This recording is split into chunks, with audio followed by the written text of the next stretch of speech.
La niña no lograba caminar, hasta que un niño humilde le pidió bailar. Esas fueron las palabras exactas que la cuidadora, Elena, susurró por teléfono a su supervisora, su voz teñida de asombro y un temor incipiente que le helaba la sangre.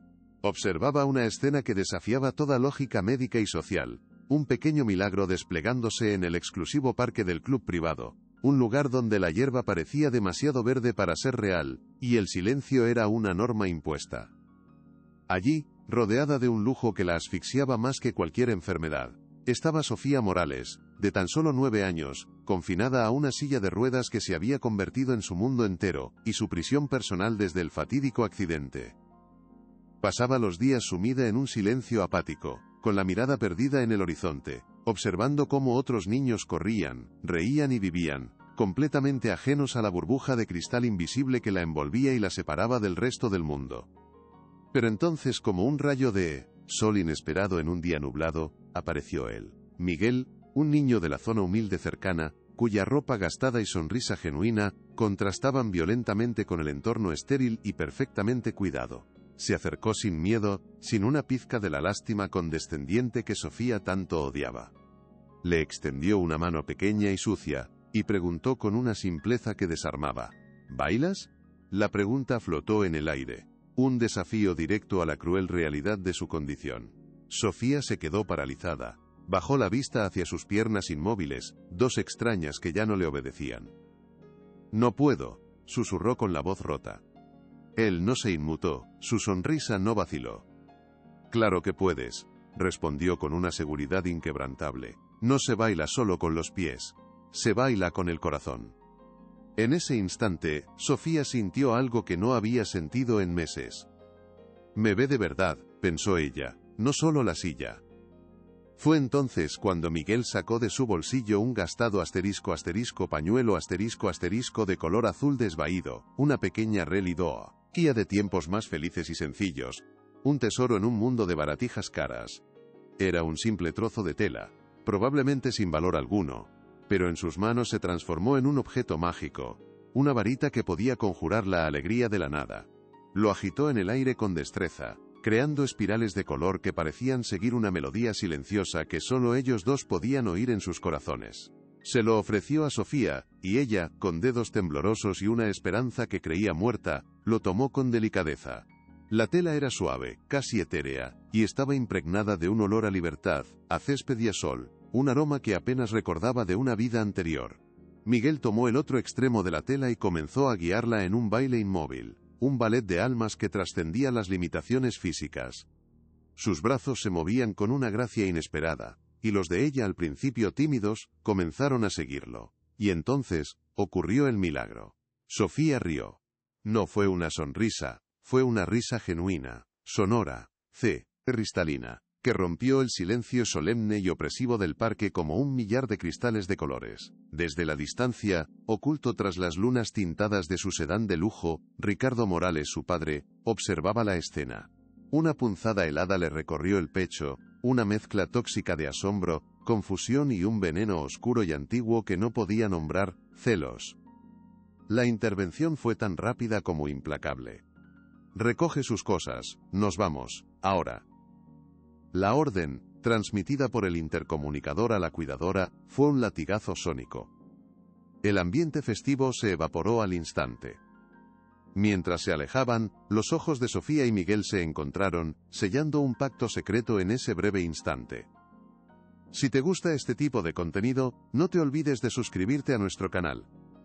Publicamos videos todos los días y dale like al video si te gusta esta historia, y déjanos en los comentarios contándonos de dónde eres y a qué hora nos escuchas. ¿Quién era ese niño, Elena?, preguntó Ricardo una vez que estuvieron dentro del coche. Su tono no buscaba información sino una confirmación para su juicio ya emitido y sentenciado.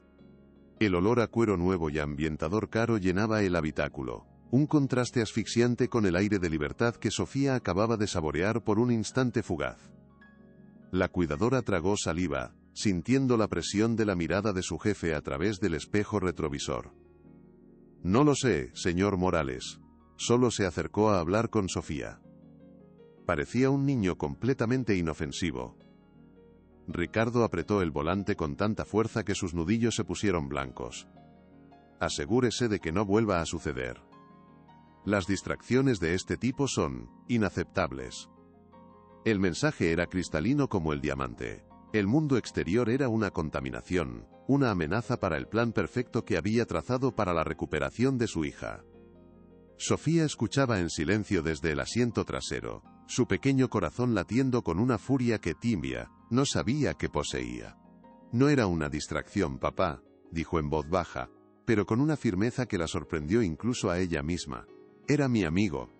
Ricardo la miró por el espejo retrovisor, sus ojos tan fríos como el acero pulido. Tú no necesitas amigos de esa clase, Sofía. Necesitas concentrarte en tu recuperación. En volver a ser quien eras antes del accidente. Eso es lo único que importa en este mundo. La conversación terminó ahí, pero la batalla acababa de comenzar. Sofía entendió con una claridad dolorosa que su padre no la veía como a una niña, sino como un proyecto dañado, un activo de su imperio que necesitaba ser reparado a cualquier coste, sin importar el precio emocional. Sofía, he hablado con el doctor. Vamos a intensificar tu fisioterapia de inmediato. 2 sesiones al día, sin excusas, anunció Ricardo esa misma noche, sosteniendo una tablet que mostraba gráficos de recuperación y proyecciones de movilidad. Hablaba con la eficiencia fría y distante de un director ejecutivo presentando un informe trimestral, no como un padre preocupado. Sofía lo miró desde su cama, su habitación un palacio de juguetes caros y soledad, buscando en sus ojos una chispa de conexión emocional, que simplemente no estaba allí. Papá, interrumpió, su voz apenas un susurro que luchaba por abrirse paso en la atmósfera opresiva. Alguna vez volveré a sentir el viento en mis piernas. Como cuando corría por la playa antes de todo esto. La pregunta, cargada de una nostalgia dolorosa, lo descolocó por un segundo. Era una pregunta poética, una súplica del alma, y Ricardo solo operaba en el ámbito de lo práctico, de lo cuantificable. Frunció el ceño, visiblemente incómodo. Eso es, precisamente lo que estamos tratando de lograr, Sofía. Con la mejor tecnología y los mejores especialistas que el dinero puede comprar. El sentimentalismo no nos ayudará a alcanzar los objetivos marcados. La respuesta fue un muro de hielo, una bofetada invisible que la dejó sin aliento. Para él, sus piernas eran un activo a recuperar, un problema a solucionar. No entendía que para ella eran la llave a la vida, el pasaporte a la normalidad que tanto anhelaba. Él no lo entiende, nunca lo entenderá, pensó Sofía con una tristeza amarga y profunda que se instaló en su pecho. Su padre la quería, a su manera controladora y posesiva, pero su amor estaba filtrado por el orgullo y la imagen pública. Todo lo que hago es por tu bien. Algún día lo comprenderás, dijo él antes de salir de la habitación, cerrando la puerta tras de sí y dejándola sola con sus pensamientos. Ricardo se retiró a su estudio, un santuario de caoba y silencio absoluto donde ejercía su poder sobre el mundo. Las paredes estaban cubiertas de premios de arquitectura, reconocimientos empresariales y fotografías de edificios imponentes que se alzaban hacia el cielo, un testamento a una vida de control absoluto y ambición desmedida. Se sirvió un coñac caro, el líquido ambarino girando en la copa, y se sentó en su imponente escritorio de cuero. Sobre la superficie pulida, no había fotos familiares, ni un solo recuerdo personal, solo informes financieros, planos, y un único documento aislado, guardado en una carpeta de piel. El informe médico preliminar del accidente de Sofía. Lo miró fijamente, como si fuera una serpiente venenosa a punto de morderle. El papel contenía una verdad que no podía salir a la luz. Cogió el teléfono de línea segura, y marcó un número memorizado, su rostro una máscara de fría determinación. Doctor Fuentes, dijo sin preámbulos, su voz desprovista de cualquier calidez. Soy Ricardo Morales. Necesito que nos veamos mañana a primera hora. Hay ciertos detalles del informe de mi hija que requieren una aclaración por su parte. Y quiero asegurarme de que ambos estamos en la misma página con respecto a la narrativa oficial de los hechos. La pausa que siguió fue pesada, cargada de implicaciones no dichas, de amenazas veladas. La llamada no era una petición de un padre preocupado. Era una orden de un hombre poderoso acostumbrado a que el mundo se doblegue a su voluntad. ¿Qué verdad oculta contenía ese informe que Ricardo estaba tan desesperado por enterrar bajo capas de dinero y poder? Señor Morales, el informe es perfectamente claro. Refleja los hechos tal y como ocurrieron en la sala de urgencias. respondió la voz cautelosa del doctor Fuentes al otro lado de la línea, un hombre que intentaba aferrarse a su ética profesional. Ricardo forzó una risa corta y despectiva, un sonido que no transmitía alegría sino poder. Los hechos, doctor, a menudo son maleables. Dependen de la perspectiva desde la que se miren. Y mi perspectiva, la única que importa, es que cualquier detalle que pueda causar un estrés innecesario a mi hija, o ser malinterpretado por la prensa, debe ser omitido por su propio bienestar. La amenaza velada era inconfundible, envuelta en una falsa preocupación paternal. Ricardo no estaba protegiendo a Sofía, se estaba protegiendo a sí mismo de una verdad que podría desmoronar el mundo de apariencias que había construido con tanto esmero. El bienestar de Sofía es mi única prioridad, concluyó, su voz adquiriendo un filo de acero que podía cortar el aire. Colgó sin esperar respuesta, dejando al doctor con el teléfono en la mano y una decisión imposible que tomar. Nadie va a desestabilizar mi plan, se juró Ricardo en la soledad de su estudio. Su elaborado plan de recuperación para Sofía era también, y sobre todo, un plan de contención para sus propios secretos inconfesables. Al día siguiente, la mansión se convirtió en una fortaleza médica de alta seguridad. La nueva fisioterapeuta era estricta y distante, y Elena, la antigua cuidadora, había sido reasignada a tareas administrativas en un sótano sin ventanas, un castigo silencioso y cruel por su negligencia. La nueva cuidadora seguía a Sofía a todas partes como una sombra, un recordatorio constante de su prisión mejorada y de las consecuencias de la desobediencia. Elena, por favor, suplicó Sofía una tarde, habiendo encontrado a su antigua cuidadora en un pasillo desierto del ala de servicio, un lugar al que tenía prohibido ir. Necesito que me ayudes. Solo quiero volver al parque, una sola vez, para despedirme de él. Elena miró a su alrededor, con el miedo grabado en cada línea de su rostro. Sabía que las paredes de esa casa tenían oídos. Sofía, no puedo hacer eso. El señor Morales fue muy claro conmigo. Perdería mi trabajo, y tú te meterías en un lío terrible, mucho peor que el de ahora.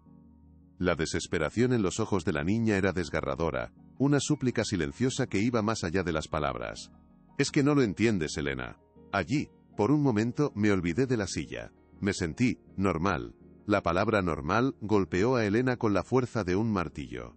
Esta niña, rodeada de un lujo que la mayoría de la gente solo podía soñar, solo anhelaba algo tan simple y fundamental, que su propio padre, con todo su poder y su dinero, le negaba sistemáticamente. La cuidadora se debatió internamente, una batalla silenciosa en su conciencia. Su lealtad profesional y su miedo a las represalias de Ricardo luchaban contra la compasión abrumadora que sentía por esa niña prisionera. Este hombre va a destruir a su propia hija si no tiene cuidado, pensó Elena con una certeza escalofriante que le recorrió la espalda. Miró de nuevo a Sofía, y en su rostro vio no a la heredera de un imperio inmobiliario, sino a una prisionera inocente, pidiendo ayuda para escapar. Su decisión, en ese preciso instante, podría cambiarlo todo para siempre. La oportunidad perfecta se presentó una semana después, como un regalo inesperado del destino. Ricardo tuvo que hacer un viaje de negocios de 2 días a Zúrich, y la nueva cuidadora, la sombra implacable de Sofía, recibió una llamada urgente por una emergencia familiar. «Es ahora o nunca, Elena», dijo Sofía, su voz temblando de una mezcla de emoción y nerviosismo. Elena dudó solo un segundo, el rostro furioso de Ricardo Morales, apareciendo en su mente como una advertencia. Pero la imagen de la sonrisa genuina y libre de Sofía en el parque era mucho más poderosa que su miedo. «Está bien», accedió finalmente, su corazón latiendo con fuerza. «Pero solo 1 hora. Y nadie, absolutamente nadie, puede saberlo». Usando una salida de servicio oculta en la zona de la lavandería, una puerta que Sofía había descubierto en sus exploraciones secretas, Elena logró sacar a la niña de la mansión sin ser vistas.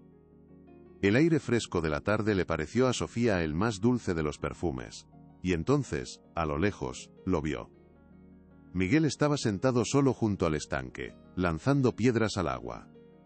Cuando levantó la vista y la vio acercarse, su rostro se iluminó con una alegría pura y sin filtros. «¿Has vuelto?», exclamó, corriendo hacia ella con el entusiasmo de un cachorro. «Pensé que no te volvería a ver nunca más». Sofía sintió que un peso enorme, una losa de tristeza, se levantaba de sus hombros. Hablaron de Col Lockleyor que, Cosas sencillas, de la escuela, de sus sueños, como dos amigos normales. Pero la paz era frágil, un espejismo a punto de desvanecerse. El teléfono de Elena vibró en su bolsillo. Una voz fría y anónima, la del jefe de seguridad de la mansión, la alertó. El señor Morales ha sido informado de su salida no autorizada. Regrese inmediatamente. Alguien los había visto. El regreso a la mansión fue un viaje silencioso y tenso, cada segundo pesando como una hora. La atmósfera dentro de la casa era gélida, ominosa, como el aire que precede a una tormenta violenta. Ricardo aún no había regresado de su viaje, pero su presencia enfurecida se sentía en cada rincón, en cada sombra. Elena fue despedida esa misma tarde a través de una llamada de un abogado, una voz impersonal y corporativa que le comunicó su cese inmediato por incumplimiento grave de sus deberes contractuales. No le permitieron siquiera despedirse de Sofía, la sacaron de la propiedad como si fuera una criminal. Fue un acto de crueldad, diseñado para demostrar que la deslealtad tenía un precio muy alto, y para aislar aún más a su hija de cualquier influencia externa. Sofía fue confinada a su habitación, esta vez con la puerta cerrada con llave desde fuera, por orden expresa de su padre, transmitida por teléfono. Se sentó en su silla, mirando cómo la oscuridad engullía su ventana, sintiendo una soledad más profunda y amarga que nunca. Había desafiado a su padre y había perdido estrepitosamente. No solo había perdido su breve momento de libertad, sino que también le había costado el trabajo a la única persona en esa casa que le había mostrado compasión y humanidad. ¿Por qué su padre odiaba tanto su felicidad?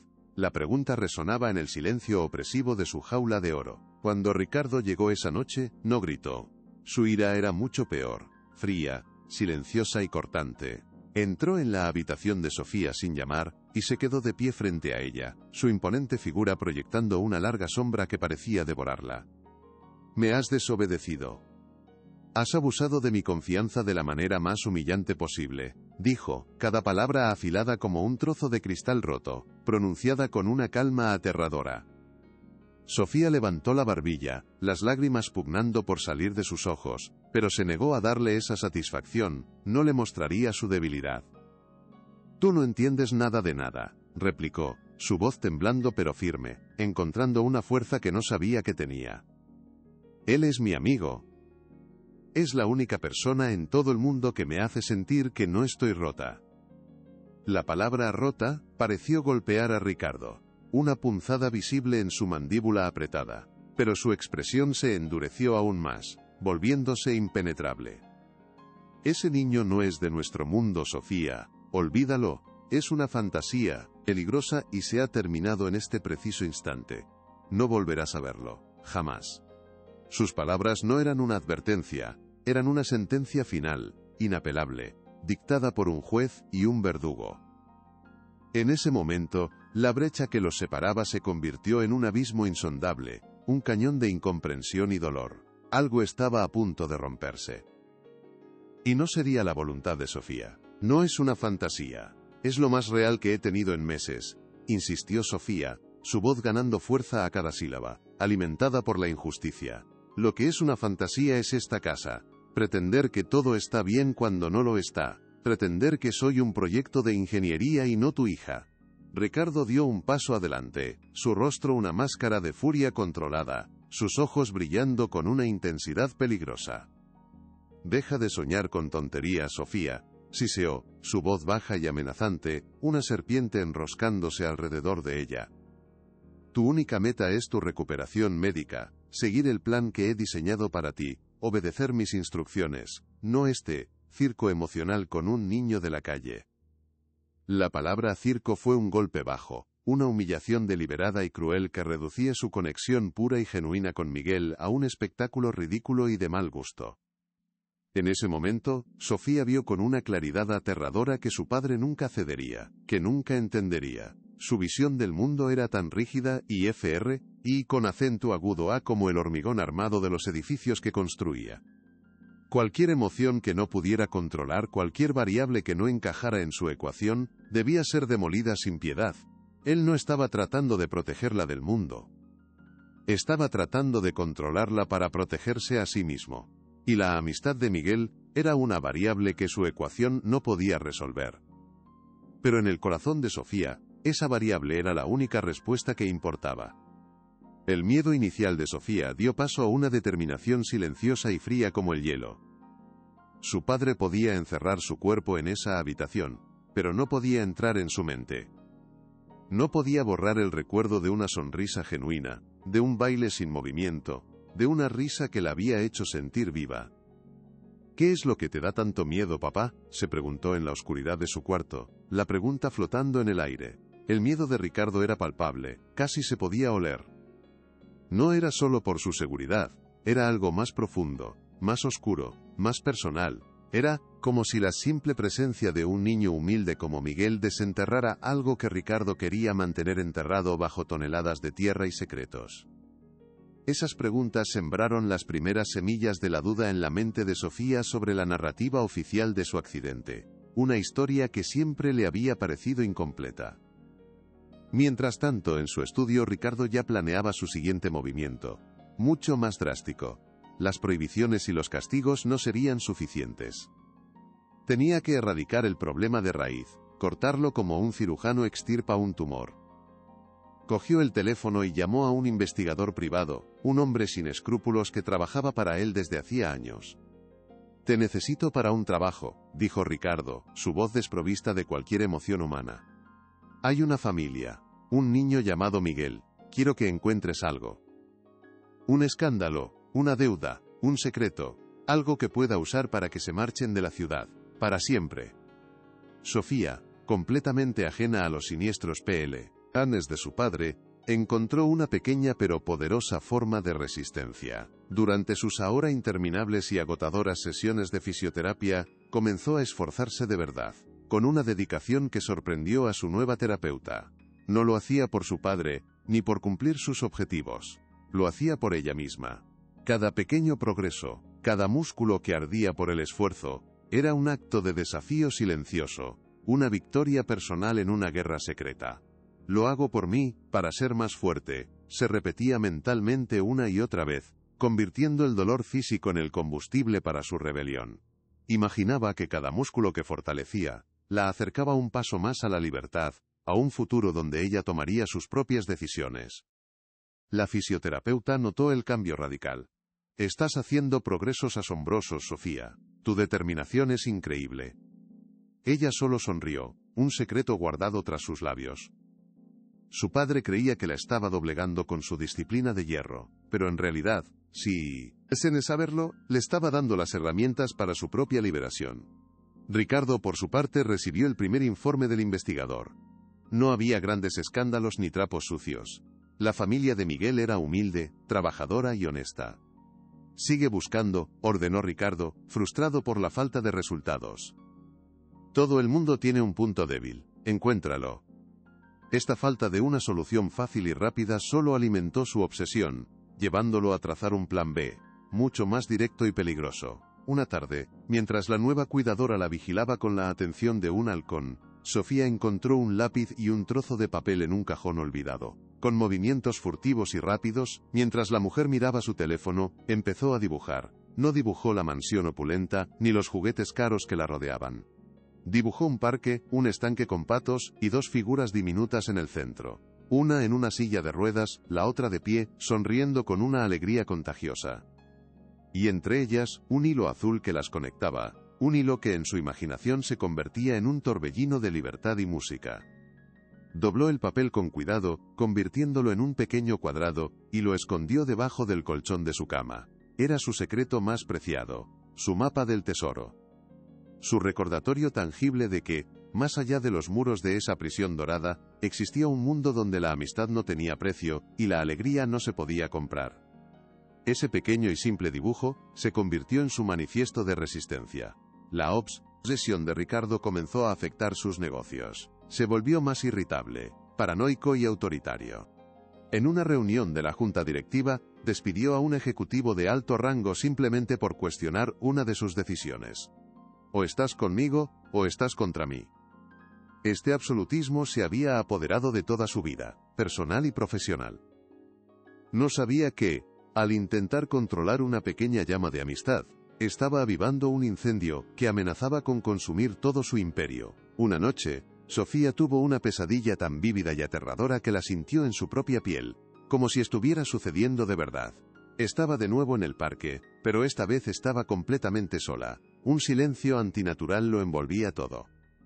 Buscaba a Miguel por todas partes, su nombre un grito ahogado en su garganta. De repente, su padre apareció de la nada, vestido con un traje oscuro y elegante que parecía absorber la luz.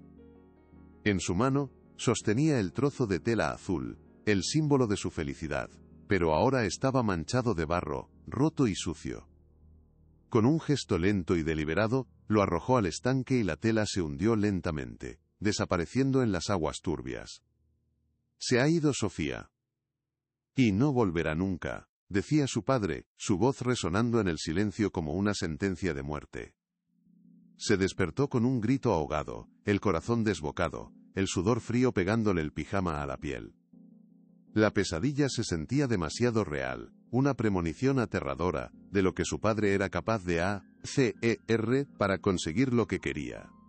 El miedo la invadió, un miedo frío y paralizante, pero no por ella, sino por Miguel. Sabía, con una certeza infantil pero profunda e inquebrantable, que su amigo estaba en peligro. Y que la única amenaza real, el verdadero monstruo de su historia, era su propio padre. Ya no se trataba solo de recuperar su propia libertad. Ahora se trataba de proteger a la única persona que la había hecho sentir completa. La pesadilla marcó un punto de inflexión definitivo en la mente de Sofía. El anhelo pasivo y soñador se transformó en una necesidad urgente y activa de proteger a Miguel a toda costa. Pero ¿cómo podía una niña en una silla de ruedas, encerrada en una fortaleza de lujo, proteger a alguien del hombre más poderoso que conocía? La pregunta la aplastó con su peso, haciéndola sentir pequeña e impotente. Miró a su alrededor, a su habitación llena de lujos inútiles, que no podían comprarle ni un minuto de felicidad. Y entonces lo entendió. Quizás su aparente debilidad era también su mayor fuerza. Nadie la tomaba en serio. Todos, especialmente su padre, la veían como una niña frágil, un objeto de control, un proyecto dañado, pero nunca como una amenaza real. Podía usar esa percepción a su favor, convertirla en su camuflaje. Se convirtió en una espía en su propia casa, sus ojos y oídos siempre atentos a cada conversación, a cada llamada telefónica que su padre hacía desde su estudio con la puerta entreabierta. Ya no era solo una prisionera esperando un rescate que nunca llegaría, era una agente encubierta en territorio enemigo, operando tras las líneas. Su misión era descubrir el plan de su padre antes de que fuera demasiado tarde. Necesitaba encontrar la verdad, no solo por su amigo, sino por sí misma, para entender por qué su vida se había convertido en una mentira. Ricardo recibió una nueva llamada del investigador privado, esta vez con un tono triunfante. «Lo tengo», dijo la voz al otro lado de la línea. El padre de la familia, Juan, tuvo un accidente laboral hace 2 años. Se cayó de un andamio en una obra. La empresa constructora era una subcontrata de Morales Corp. Se le negó la indemnización por un supuesto tecnicismo en su contrato. Llevan luchando legalmente desde entonces, pero no tienen dinero para buenos abogados. Es su punto débil, su talón de Aquiles. Ricardo sonrió, una sonrisa fría y depredadora, la de un tiburón que huele sangre en el agua. Era perfecto. Una solución limpia, elegante, que además resolvía un viejo cabo suelto, que le había costado dinero en abogados. Podía presentarse como un benefactor generoso, cuando en realidad estaba ejecutando un chantaje sofisticado y cruel. Prepara la oferta. Una indemnización generosa que les solucione la vida, un acuerdo de confidencialidad férreo, y una oferta de trabajo bien pagada en otra ciudad. Me encargaré personalmente de la negociación, dijo Ricardo saboreando su victoria. Se sentía de nuevo en control total de la situación. Tenía el poder, la estrategia y la justificación moral perfecta para acallar su conciencia. No había forma de que su plan pudiera fallar. O eso creía él. Pero había una variable que no había incluido en su cálculo. La voluntad de hierro de su hija, que en ese momento estaba escuchando al otro lado de la puerta. Esa misma tarde, Ricardo discutía los detalles del plan por teléfono con su abogado, con la puerta de su estudio entreabierta, un error fatal producto de su arrogancia. Será una oferta que no podrán rechazar, una suma que les cambiará la vida para siempre. A cambio retiran la demanda, firman un acuerdo de confidencialidad que los silencia de por vida y se mudan. Y este pequeño problema con el niño desaparece para siempre. Sofía, que pasaba por el pasillo en su silla de ruedas, se detuvo en seco, el corazón martilleándole en el pecho. Escuchó las palabras clave: demanda, acuerdo de confidencialidad, otra ciudad, problema desaparece. Su sangre se heló en sus venas. No necesitaba escuchar más detalles para entenderlo todo. Querían que Miguel y su familia se fueran, desterrados de su propia vida, comprados y silenciados para que ella no pudiera volver a verlos. Su pesadilla se estaba haciendo realidad, pieza por pieza. El dolor inicial dio paso a una ira fría y clara, una luz y vez que nunca antes había experimentado. Ya no había dudas, ni un atisbo de esperanza. Su padre era el villano de su historia, el arquitecto de su miseria. Y ella no iba a quedarse de brazos cruzados mientras él destruía la vida de personas inocentes. La niña frágil y obediente desapareció en ese instante. En su lugar, nació una guerrera silenciosa, dispuesta a todo para proteger a su amigo y desenmascarar las mentiras de su padre. El juego había cambiado. Ricardo Morales estaba a punto de descubrir que su hija, a quien consideraba una posesión frágil, era mucho más fuerte de lo que jamás había imaginado. En su habitación, esa noche, Sofía sacó el dibujo arrugado de debajo de su colchón. Lo miró fijamente bajo la luz de una pequeña lámpara. El hilo azul que conectaba las dos figuras ya no era un símbolo de anhelo, sino un pacto de guerra, una promesa silenciosa. «No te dejaré solo», susurró a la figura de papel de Miguel, como si pudiera oírla. «Voy a luchar por ti y por tu familia». Su plan comenzó a tomar forma en su mente, una estrategia audaz y peligrosa. Sabía que no podía enfrentarse a él directamente, sería como una hormiga intentando detener un tren. Tenía que ser más astuta, más inteligente. Empezó a fingir una obediencia absoluta, a mostrarse dócil y sumisa, a sonreír con una falsedad calculada que le revolvía el estómago. Quería que él bajara la guardia, que la viera de nuevo como su proyecto dañado, y subestimara su capacidad. Mientras tanto, cada noche, cuando la casa estaba en silencio, usaba la tablet que su padre le había dado para fines educativos para investigar. Buscaba información sobre la antigua demanda de la familia de Miguel, sobre otros accidentes laborales en las subcontratas de Morales Corp. Estaba reuniendo munición para una batalla que sabía que sería la más importante de su vida. La transformación de Sofía fue tan sutil y bien ejecutada que nadie en la mansión la notó. Su nueva docilidad fue interpretada por Ricardo como una victoria personal, una señal de que su mano dura finalmente había quebrado el espíritu rebelde de su hija. «¿Ves, Sofía? Te dije que con el tiempo lo entenderías», le dijo una noche, con un tono casi paternal que le sonó a veneno. Ella simplemente asintió, una pequeña sonrisa ensayada y vacía en sus labios, evitando su mirada. «Sí, papá. Empiezo a entenderlo todo a la perfección», pensó para sus adentros, la ironía de sus palabras afilada como un cuchillo.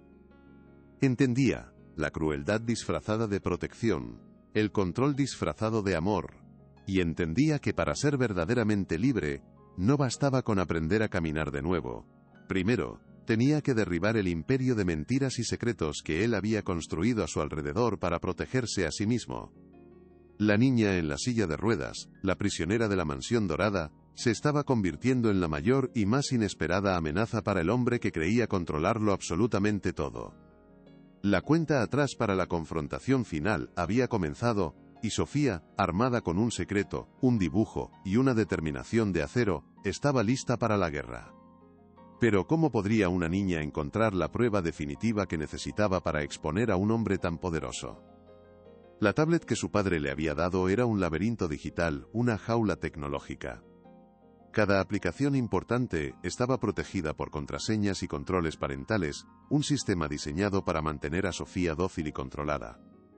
Pero la desesperación, es una llave maestra que puede abrir cualquier cerradura. Pasó noches enteras, con la luz de la pantalla iluminando su rostro concentrado, buscando una grieta en la armadura digital de su padre. Finalmente la encontró, una aplicación de acceso a la nube corporativa que su padre utilizaba y que, por descuido, no había cerrado sesión correctamente. La contraseña de una carpeta específica era el último obstáculo.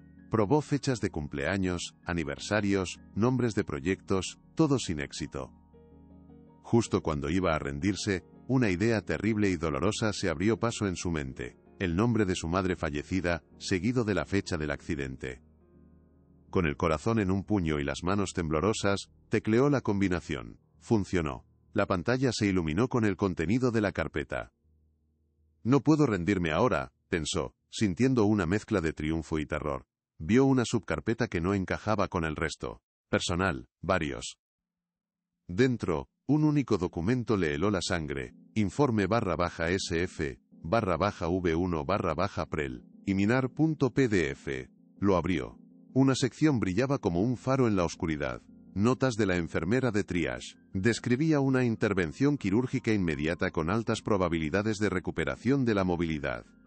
Justo al lado, una nota manuscrita digitalmente por un administrador del hospital. Procedimiento pospuesto varias horas por decisión expresa del tutor legal R. Morales. Releyó la frase 10 veces, cada palabra una puñalada. La narrativa de su vida era una mentira. La noche de la gran gala benéfica anual, la mansión se transformó en un teatro de opulencia y falsedad. Sofía, enfundada en un vestido de seda carmesí elegido por su padre, se sentía como una pieza de exposición, un trofeo para exhibir. Maniobraba su silla entre invitados que la miraban con una mezcla de lástima y admiración forzada. Estaba al borde de la desesperación, a punto de rendirse, cuando lo vio. Miguel. No como invitado, por supuesto, sino trabajando con la empresa de catering, sirviendo canapés. Sus miradas se cruzaron por encima de las cabezas de los millonarios. Un impulso de coraje, alimentado por la ira y el amor, la impulsó a moverse hacia él.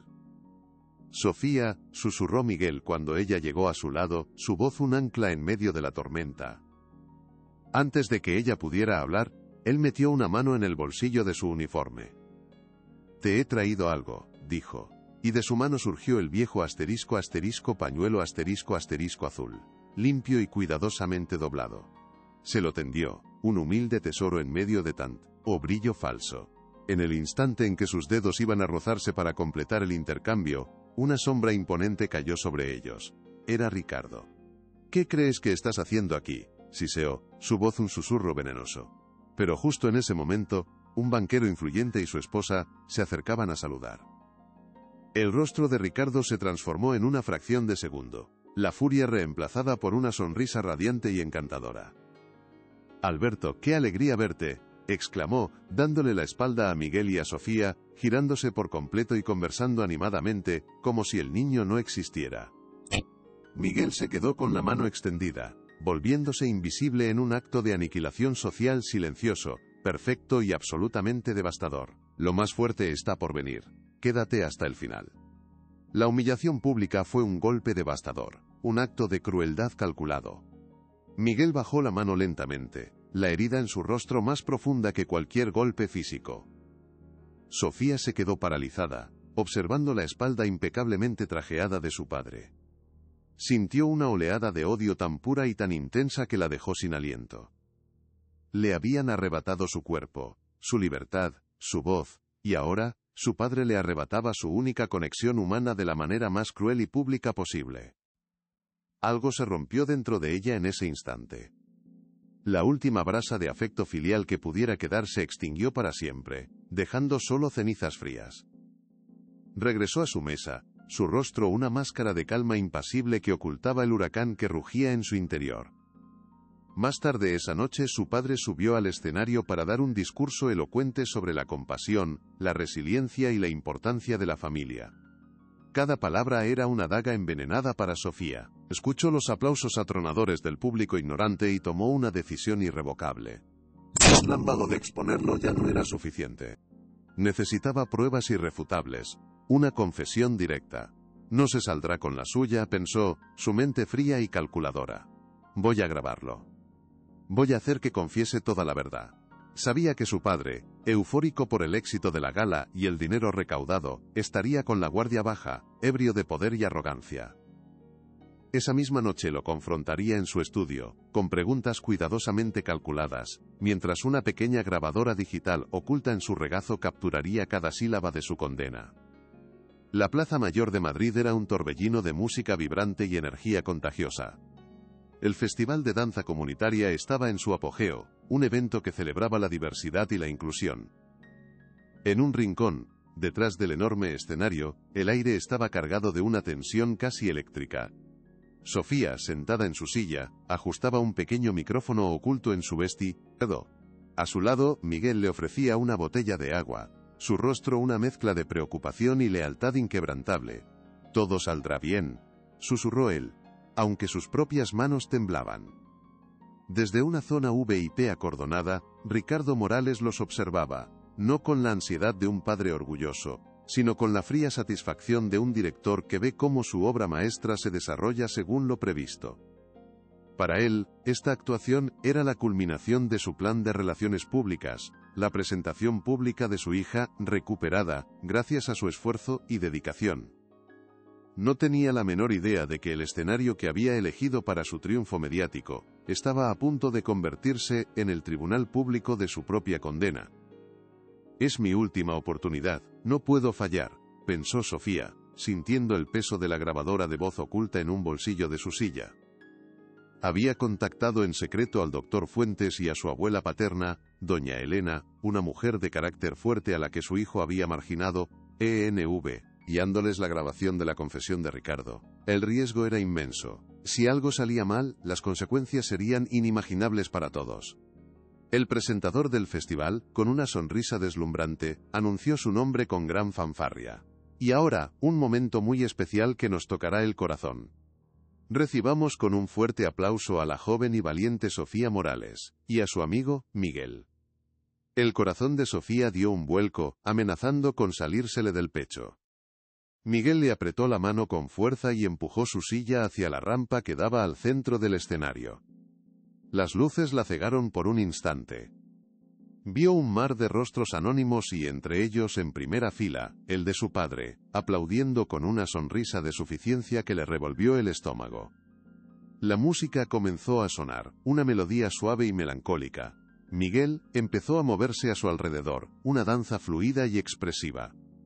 Ella lo seguía con los brazos, sus manos dibujando en el aire una historia de anhelo y esperanza. Por un instante, mágico, se olvidaron de todo y de todos, perdidos en su propio mundo. El público estaba cautivado, era la imagen perfecta de superación que Ricardo quería proyectar, la falsa resolución estaba servida en bandeja de plata. Pero justo cuando la canción llegaba a su clímax emocional, la música se cortó abruptamente. Las gigantescas pantallas de vídeo que flanqueaban el escenario parpadearon y se pusieron negras. Un silencio desconcertado y pesado llenó la plaza. La caída estaba por comenzar. ¿Podría Sofía llevar su plan hasta el final sin quebrarse? Un murmullo de confusión y descontento recorrió la multitud. Ricardo frunció el ceño, visiblemente irritado por el fallo técnico. Hizo un gesto enérgico a un técnico de sonido para que arreglara el problema de inmediato. Pero las pantallas no volvieron a mostrar el logo del festival. En su lugar, se encendieron para mostrar el rostro pálido y tenso del doctor Fuentes. El silencio en la plaza se hizo más profundo, expectante. «Mi nombre es Alejandro Fuentes», comenzó, su voz temblando ligeramente pero firme. «Soy el médico que atendió a Sofía Morales la noche de su accidente. Y he guardado un secreto que me ha consumido durante meses». Ricardo se puso de pie de un salto, su rostro una máscara de pánico. «¡Apaguen eso! ¡Corten la transmisión!», gritó a sus asistentes, pero su voz se perdió en la inmensidad de la plaza. En ese momento, apareció en el escenario doña Elena, la abuela de Sofía, sosteniendo un micrófono, con una mano firme. «Lo que pasó esa noche», continuó la voz del doctor D, desde las pantallas, «es que el señor Ricardo Morales se negó a autorizar la cirugía de emergencia inmediata, que con toda probabilidad le hubiera permitido a su hija volver a caminar. Prefirió esperar por la apariencia, para evitar una cicatriz. Esas horas cruciales que perdimos fueron la diferencia entre una recuperación casi total y un daño permanente». La acusación quedó suspendida en el aire, brutal, desnuda.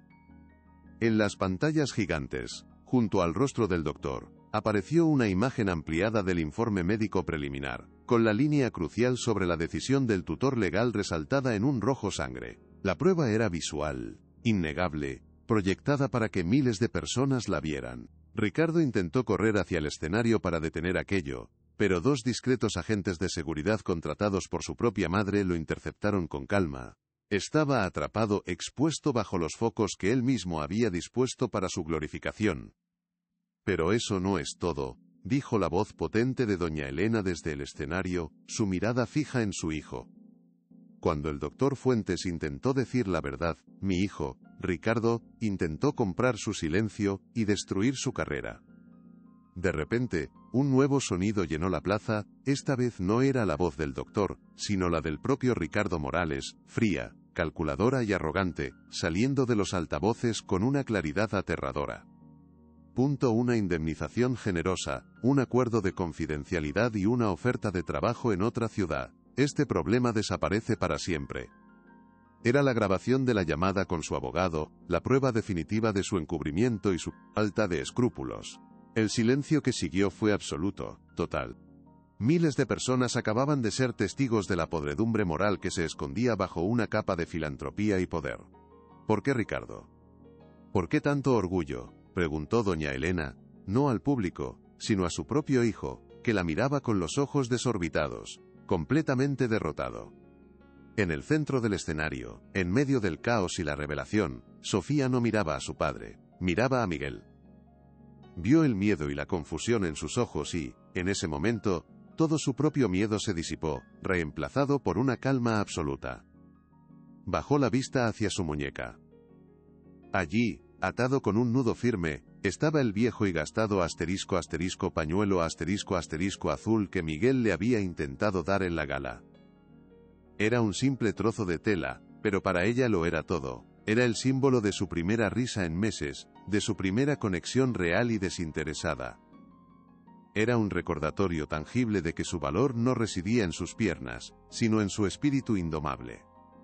Nunca, pensó con una determinación feroz, nunca más dejaré que nadie escriba mi historia por mí. Esta es mi vida. Aferró la tela con fuerza y una oleada de coraje la recorrió de pies a cabeza. Levantó la cabeza, miró a Miguel y le sonrió. Una sonrisa luminosa y llena de promesas. Se inclinó hacia el técnico de sonido más cercano, que estaba paralizado por el shock, y susurró una sola palabra con una autoridad que nadie le conocía: música.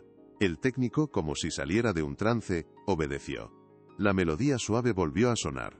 Pero esta vez, algo era fundamentalmente diferente. Sofía ya no era una víctima en un escenario, era libre. Si esta historia te tocó el corazón, comparte para que llegue a más personas. Con el trozo de tela azul ondeando desde su muñeca como una bandera de victoria personal, comenzó a bailar. No era un baile de técnica perfecta ni de pasos ensayados, sino de pura emoción liberada. Movía los brazos, el torso, la cabeza, con una pasión y una fuerza que emanaban de lo más profundo de su ser, de años de frustración y silencio. Cada movimiento era una declaración de independencia, un grito de libertad. Miguel, entendiendo al instante el cambio en ella, se unió a la danza. Sus pasos ya no eran melancólicos ni cuidadosos, sino alegres, un torbellino de celebración alrededor de su amiga. Bailaban el uno para el otro, ajenos a la multitud, celebrando su amistad, su resistencia y su victoria. La multitud, que había estado en un silencio atónito y expectante, pareció despertar de su letargo. Primero fue un aplauso solitario, luego una docena, y luego, un estruendo atronador que sacudió los cimientos de la Plaza Mayor. No aplaudían un espectáculo de danza. Aplaudían el coraje. Aplaudían la verdad. Aplaudían a una niña que, sin dar un solo paso, les había enseñado a todos el verdadero significado de la fuerza y la libertad. Era el sonido de un imperio de mentiras derrumbándose. En su palco VIP, ahora una jaula de vergüenza, Ricardo Morales observaba la escena, pero ya no con ira ni con pánico. La furia había sido reemplazada por una devastación total, un vacío inmenso en su interior. Vio a su hija, radiante, viva y libre, y por primera vez en su vida, la vio de verdad. No como un proyecto dañado o una extensión de su ego, sino como una persona maravillosa, a la que había herido de forma irreparable por su propio orgullo desmedido. Las lágrimas brotaron de sus ojos, lágrimas calientes de un arrepentimiento que llegaba demasiado tarde para cambiar nada. Los agentes de seguridad se acercaron a él con discreción. «Señor Morales, creemos que es mejor que nos acompañe», dijo uno de ellos con un tono respetuoso pero firme. Ricardo no se resistió, asintió, un hombre completamente roto, y se dejó guiar fuera de la vista del público. Mientras se alejaba, escuchó la ovación ensordecedora para su hija, un sonido que era a la vez su condena pública y, extrañamente, una diminuta y lejana semilla de esperanza. La música terminó, y Sofía y Miguel se quedaron en el centro del escenario, tomados de la mano, sonriendo entre lágrimas. Doña Elena se acercó y los abrazó a los dos con fuerza. «Lo hiciste, mi niña valiente», susurró al oído de Sofía. «Le diste voz a la verdad y te liberaste a ti misma». El impacto de la revelación en la Plaza Mayor se extendió como una onda expansiva por toda la ciudad y el país. Los titulares del día siguiente no hablaban del festival de danza, sino de la confesión en la Plaza Mayor, el magnate Morales expuesto por su hija. Las acciones de la empresa de Ricardo se desplomaron en la bolsa, sus socios comerciales se distanciaron de él como si tuviera la peste. Pero nada de eso le importaba a Sofía. Mientras el mundo se obsesionaba con el escándalo y la caída del gigante, ella estaba en la humilde pero acogedora casa de Miguel, sintiendo por primera vez en su vida el calor de un verdadero hogar. «Te quedarás con nosotros todo el tiempo que necesites», dijo la madre de Miguel, abrazándola con una ternura que la desarmó. Doña Elena, que la había acompañado, puso una mano sobre su hombro. «La familia no es siempre la de sangre, Sofía. Es la gente que lucha por nosotros y nos quiere por quienes somos». Más tarde, su abuela le dio la noticia oficial. «Tu padre se enfrentará a las consecuencias legales de sus actos. Le di una opción, ceder tu custodia legal a mí de forma voluntaria, o enfrentarse a una batalla legal que lo destruiría. Y aceptó. Era la libertad que tanto anhelaba, pero también el adiós definitivo al padre que siempre había imaginado tener. Ya no puede hacerte daño, pensó, pero la herida, la cicatriz, sigue aquí». En la soledad de su mansión vacía, ahora un mausoleo de sus fracasos, Ricardo se sentó en su estudio oscuro. Sobre el imponente escritorio, donde antes había maquetas de rascacielos y contratos millonarios, ahora solo había una fotografía antigua de él y una pequeña Sofía en la playa, antes del accidente, riendo a carcajadas. La miró durante horas, perdido en un laberinto de remordimientos. El hombre que creía tenerlo todo, se dio cuenta de que no tenía absolutamente nada de valor.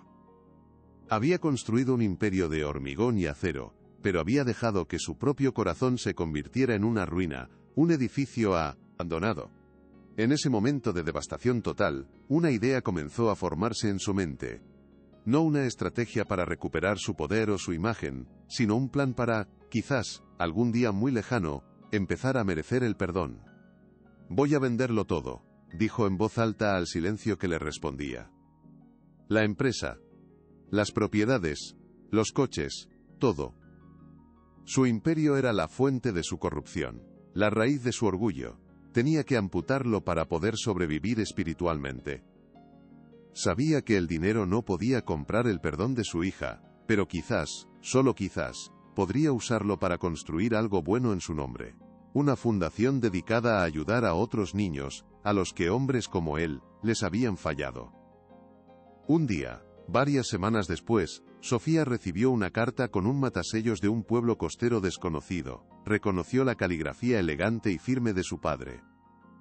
Con manos temblorosas, la abrió. Dentro, unas pocas frases, escritas con una sinceridad que nunca antes le había conocido. «Querida Sofía, no hay palabras en ningún idioma para expresar el abismo de mi arrepentimiento. Destruí tu confianza y casi destruyo tu vida por mi ego monstruoso. No te pido perdón, porque sé que no lo merezco y no tengo derecho a hacerlo. Solo quiero que sepas que la única cosa buena que haré con el resto de mi miserable vida será intentar construir un mundo donde a ningún otro niño le pase lo que yo te hice a ti. Estoy inmensamente orgulloso de la mujer valiente y fuerte en la que te estás convirtiendo. Tu padre Ricardo». Las lágrimas de Sofía cayeron sobre el papel, emborronando la tinta. Eran lágrimas de tristeza, de pérdida por el padre que nunca tuvo, pero también de una extraña y dolorosa liberación. Era un adiós. Y era, a su manera imperfecta y tardía, lo más parecido a un acto de amor puro que su padre le había dado jamás. Dobló la carta con cuidado y la guardó en una pequeña caja. No era un final feliz de cuento de hadas. Pero era un final. Y a partir de él, podía empezar a construir su principio. ¿Qué quieres hacer ahora, cariño?, le preguntó su abuela esa tarde, mientras tomaban el sol en el pequeño balcón de su nuevo y modesto apartamento. La pregunta contenía un universo de posibilidades, un lienzo en blanco que por fin era suyo. Sofía pensó en el baile, en la sensación de libertad absoluta que había sentido en el escenario, en cómo la música le permitía volar sin necesidad de ponerse de pie. «Quiero bailar», dijo con una certeza que resonó en la habitación, una convicción que venía del alma. «Quiero aprender a bailar de verdad. Y quiero que otros niños como yo, niños a los que les han dicho que no pueden, que son diferentes, también tengan la oportunidad de sentir lo que yo sentí». En ese momento, en esa conversación sencilla, nació una idea, una semilla que con el tiempo crecería hasta convertirse en algo mucho más grande que ella misma. Ya no se trataba de escapar o de luchar contra un enemigo. Se trataba de construir algo nuevo, algo hermoso, que pudiera traer luz a otros que estaban atrapados en su propia oscuridad. Su dolor se estaba transformando en su propósito. Las semanas se convirtieron en meses. Sofía se mudó con su abuela, lejos de los fantasmas de la mansión, y comenzó una nueva rutina, una vida que por fin le pertenecía por completo. 8 años después, la Academia de Danza Inclusiva Sofía y Miguel era un faro de esperanza y un referente a nivel nacional. Más de 700 jóvenes con diversas discapacidades físicas y neurológicas habían pasado por sus aulas, encontrando no solo una vocación artística, sino también una comunidad, una familia y una voz propia para expresarse. Sofía, con la ayuda constante de la terapia y una voluntad de acero, había recuperado una movilidad parcial que los médicos de su infancia consideraban un milagro imposible. Dirigía la academia con una sabiduría y una compasión que inspiraban a todos los que la conocían. Miguel, su socio en la vida y en el arte, se había convertido en uno de los coreógrafos más innovadores de su generación, creando espectáculos que desafiaban las convenciones. Juntos, llevaban sus obras por todo el país, rompiendo barreras y cambiando percepciones sobre la discapacidad. La fundación creada por Ricardo, quien había donado el 75% de su fortuna, siguió financiando sus proyectos desde la más absoluta sombra, un flujo constante de apoyo que le permitió expandir su trabajo. Su comunicación se realizaba a través de informes anuales anónimos, un lenguaje impersonal que contenía un universo de arrepentimiento y una extraña forma de perdón a distancia. Ricardo Morales vivía una vida tranquila y anónima en un pequeño pueblo costero, lejos del mundo que una vez dominó. Cada año, sin falta, viajaba a Madrid para asistir a la gala anual de la Academia. Se sentaba siempre en la última fila del teatro, un espectador anónimo entre la multitud, observando con lágrimas silenciosas el hermoso universo que Sofía había construido a partir de las ruinas que él había creado. Nunca se acercaba. Su penitencia autoimpuesta era ser testigo de la felicidad que él casi destruye, una felicidad que ahora ayudaba a sostener desde una distancia insalvable y respetuosa. Sabía que nunca podría recuperar lo que había perdido, el amor y la confianza de su hija, pero en el éxito y la alegría de ella, encontraba una paz amarga y redentora. La historia de Sofía se convirtió en una leyenda silenciosa en la ciudad, un recordatorio de que la verdadera fuerza no reside en el poder o el dinero, sino en la vulnerabilidad, la verdad y la conexión humana. Y que de las ruinas del orgullo más desmedido puede nacer la más hermosa de las redenciones, demostrando que el amor, en su forma más pura, tiene el poder de liberarnos y enseñarnos a bailar, incluso con el corazón roto.